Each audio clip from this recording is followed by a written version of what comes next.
اللہ تعالیٰ علیہ. لکھا ہے کہ حضرت نے اپنے مریدوں کے ساتھ نماز پڑھنے جا رہے تھے. گلی تنگ تھی تو اس جانب سے نہ کتا بھی آ گیا. تو ظاہر اگر تلقین آئی غیب سے کوئی دل میں خیال تو آیا ہوگا نا. تو حضرت نے نا اپنے کپڑوں کو بڑا سمیٹا اور سائڈ پہ ہو گئے کہ کتا گزر جائے کہیں میرے کپڑوں سے لگ ہی نہ جائے. تو پھر یہ تلقین آئی غیب سے. وہ جو کتا ہے نا وہ بول اٹھا, عرض کرتا ہے بایزید کیوں مجھ سے اتنی نفرت کر رہے ہو؟ آپ نے فرمایا تو نجس ہے, میں نماز پڑھنے جا رہا ہوں, میرے کپڑے خراب کر دے گا, میں تو اس لیے پیچھے ہٹا ہوں. تو کتا آگے سے کہتا ہے حضرت اگر میں گیلا ہوں تو پھر نجس ہوں, پھر ناپاک ہوں. اگر خشک ہوں تو پھر تو میں ناپاک ہی نہیں. اگر آپ کے کپڑوں سے لگ بھی گیا تو کچھ نہیں ہوگا. اگر گیلا ہوں تو لگ گیا تو پھر آپ کے کپڑے ناپاک کروں گا. لیکن پھر بھی میری ناپاکی ایسی ناپاکی ہے کہ 3 بار کا جو پانی ہے وہ اس ناپاکی کو دور کر دے گا. اگر آپ کے کپڑوں سے لگ گیا نا 3 بار, اگر آپ اپنے کپڑوں کو پانی سے دھوئیں گے تو کپڑے پاک ہو جائیں گے. لیکن بایزید کبھی تو نے اپنی ناپاکی پہ غور کیا؟ میری ناپاکی تو وہ ہے جس کو 3 پانی دور کر دیتے ہیں, لیکن تیری ناپاکی تو وہ ہے جس کو 7 سمندروں کا پانی بھی نہیں دھو سکتا. جا جا کے پہلے اپنی ناپاکی دور کر. ہاں حضرت یہ اندر کی ناپاکی. اور کیونکہ بات ان سب بابوں کی ایک ہوتی ہے, انداز جدا ہوتے ہیں, تو پھر یہی بات حضور بلے شاہ رحمۃ اللہ تعالیٰ نے کس طرح لکھی. آپ فرماتے ہیں پھلاں دا تو عطر بنا, پھلاں دا تو عطر بنا, عطر دا پھر تو کڈ دریا, دریا وچ پھر تو ڈبکیاں لا. ذرا بات کی گہرائی تک جانا. حالا عطر کیا ہے؟ تھوڑا سا شیشی پہ لے کے اپنی ہتھیلی پہ لگایا, اس طرح کر کے جسم پہ لگا دیا, جہاں سے گزرو گے وہاں سے بھی پتا چلے گا اس بندے نے عطر لگایا ہے. اگر تھوڑی امپورٹڈ شیشی ہے تھوڑا سا خود پہ سپرے کر لو, جہاں سے گزرو گے وہاں سے بھی پتا چلے گا کہ اس نے عطر لگایا. عطر تو اتنا سا بھی ہو تو وہ بو کو دور کر دیتا ہے, ختم کر دیتا ہے وہ. لیکن کتنا گہرا مصرع ہے, پھلاں دا تو عطر بنا, عطر دا پھر تو کڈ دریا.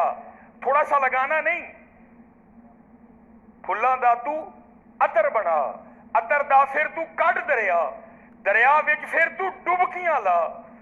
پھر بھی تیری بو نہیں مکنی, پہلوں اپنی میں مکا, پہلوں اپنی میں مکا.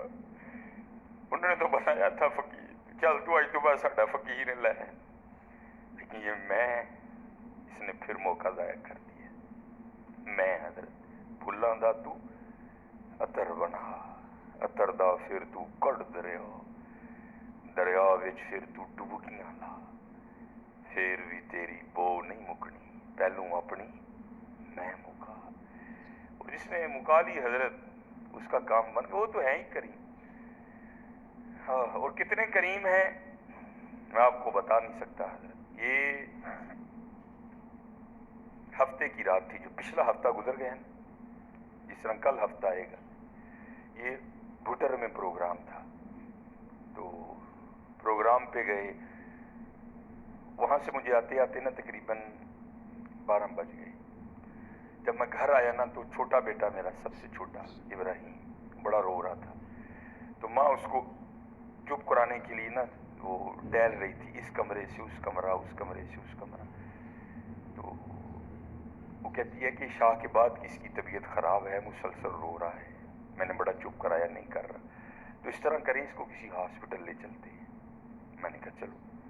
عمل خدمت لے گئے. وہ ڈاکٹر نے چیک کیا, اس نے کہا بچے کا گلا خراب ہے, اور جب بھی بچوں کا گلا خراب ہوتا ہے نا ساتھ پھر ان کے کان میں بھی درد ہوتی ہے. اس کے کان میں درد ہے اس لیے رو رہا ہے. اس نے وہ دوائی وغیرہ انجیکشن وغیرہ لگائے, اس کے کان میں ڈراپس بھی ڈالے. لیکن میں نے کہا نہیں, میں آدھا گھنٹہ ویٹ کروں گا. بچے کی جب طبیعت سنبھلے گی نا میں پھر ہی گھر لے کے جاؤں. ہم وہاں بیٹھ گئے. خیر بچے کی طبیعت سنبھل گئی, ہم لے کے نا گھر آ گئے. اب ظاہر ہے بچے کی طبیعت خراب تھی, اس کی ماں نے عشاء کی نماز نہیں پڑھی تھی. میں نے فرض اور سنتیں پڑھ لی تھی, وتر اور نوافل میں نے بھی نہیں پڑھے تھے. وہ بچہ سو گیا, ہم نے اس کو چارپائی پہ لٹایا. آگے میں نے نماز شروع کر دی, میرے پیچھے میرے بیٹے کی ماں نے نماز شروع کر دی. اب میری وطروں کی نا دوسری رکعت تھی. ظاہر ہے ماں بھی یہاں ہی ہوگی,